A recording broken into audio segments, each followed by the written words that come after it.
और दूसरी बड़ी खबर तेजस्वी यादव और तेज प्रताप यादव से जुड़ी हुई है।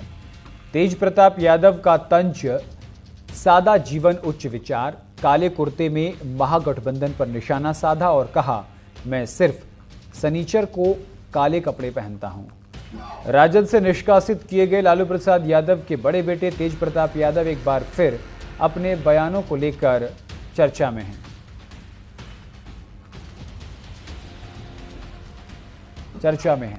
सोमवार को विधानसभा सत्र के दौरान जब पूरा महागठबंधन काले कुर्ते में सरकार के खिलाफ विरोध दर्ज कराने सदन पहुंचा तो तेज प्रताप सफेद कुर्ता पहनकर मीडिया से रूबरू हुए।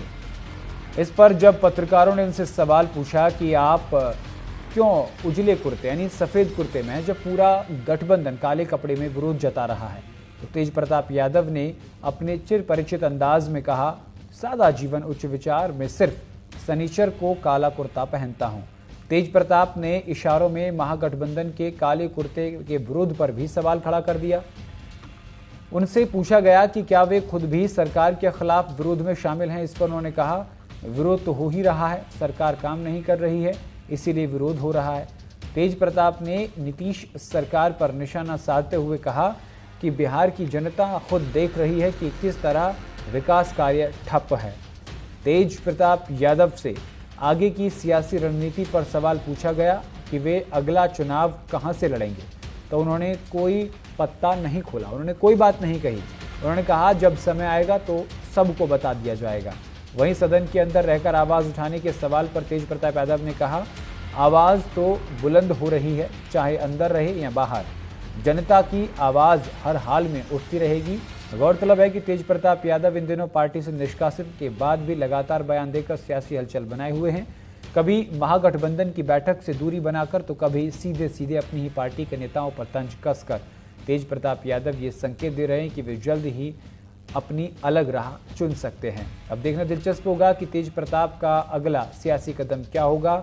क्या वे फिर से राजद में वापसी करेंगे, नई पार्टी बनाएंगे या फिर किसी अन्य दल से तालमेल करेंगे। फिलहाल उन्होंने अपने सियासी पत्ते छिपा रखे हैं, लेकिन इतना तय है कि उनके बयान महागठबंधन की मुश्किलें जरूर बढ़ा सकते हैं। इसी को लेकर तेज प्रताप यादव ने क्या कुछ कहा है, सुनवाते हैं। बीजेपी के लोग हैं, बीजेपी के लोग कह रहे हैं कि नीतीश कुमार को उपराष्ट्रपति बनना चाहिए। क्या बनना चाहिए, नहीं बनना चाहिए, लगता है नीतीश जी बनेंगे, लगता है नीतीश जी बनेंगे।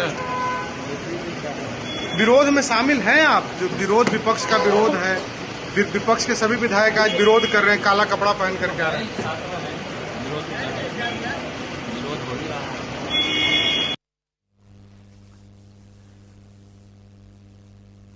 और इसी खबर पर विस्तार से जानकारी करेंगे। हमारे साथ लगातार महिपराज बने हुए हैं। महिप, जहां एक तरफ पूरा विपक्ष काले कुर्ते में था, तेज प्रताप यादव सफेद कुर्ते में पहुंचे, कहीं ना कहीं राह अलग है। क्या दोनों भाइयों के अब दिल नहीं मिल रहे हैं, ये माना जाए, या फिर उनको इस बात की खबर नहीं थी कि काला कुर्ता पहनकर सदन पहुंचना है, विरोध प्रदर्शन में शामिल होना है? जी बिल्कुल गौरव, सबसे पहले ये समझने वाली बात है कि जिस तरह से तेज प्रताप यादव ने अनुष्का यादव को लेकर जो पोस्ट किया था और उसके बाद बिहार के सियासी में जो है वो काफी हलचल बढ़ गई थी और साफ तौर पर उसके बाद लालू प्रसाद यादव और तेजस्वी यादव ने साफ तौर पर तेज प्रताप यादव को पार्टी से निकाला। उसके बाद साफ तौर से उनसे जो पारिवारिक रिश्ता है उसे भी उन्हें निकाल दिया गया। यानी अब तेज प्रताप यादव न तो पार्टी में है और न ही लालू परिवार के कोई सदस्य है। साफ तौर पर ये जो है इस बात की घोषणा लालू प्रसाद यादव ने खुद की थी।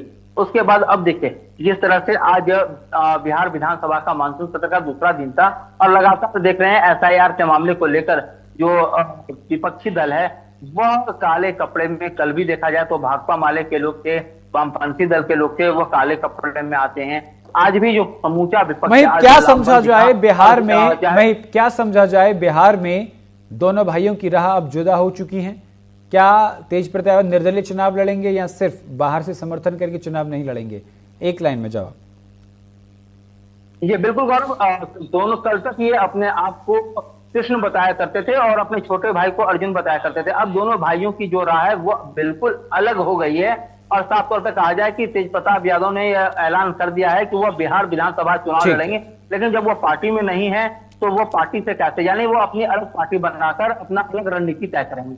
ठीक है, बहुत बहुत शुक्रिया महिब तमाम जानकारी के लिए।